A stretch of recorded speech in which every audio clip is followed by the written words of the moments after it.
Мен Төшкүлчү айылында жашайм, Жалал шаарына карайбыз. Автобус каттап биз маанайыбыз жакшы, окуучу балдар батпайт деле да. Жана сумкалары менен. Азыр аябай жакшы болуп калды. Мен кыйын сүйүндүм эртеметчи. Бүгүн биринчи жолу каттады да.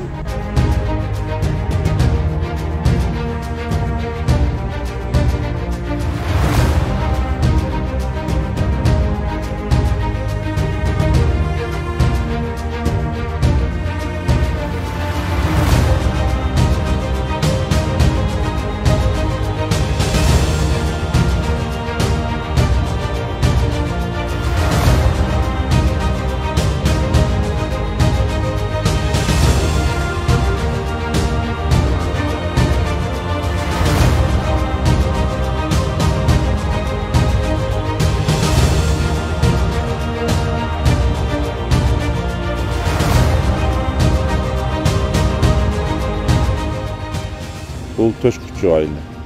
Бұл жерден 4 автобус қойдық, бірінші пробныйға.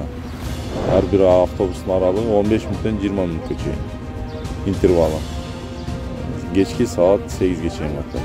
Эртеменки 6:45-те бірінші рейс бұл жақтан жөнөйт. ОСОнун жетекчисине ыраазычылык билдирип кетебиз. Себеби түшүнүү менен кабыл алды. Шаарга келген муниципалдык автобустар өздері каттап элдерге кызматын көрсөтө берсин деп түшүнүү менен кабыл алып, маршруттарын алышып кетти. Кудай буйруса ошо башка сунуштарды бердик шаар мэрине. Жалбаш шаарында кичи автобустар бошотуп берүүсүн суранып сунуштарды бергенбиз. Автобустар жетишерлүү да. Шаарга элге кызмат көрсөтүүдө.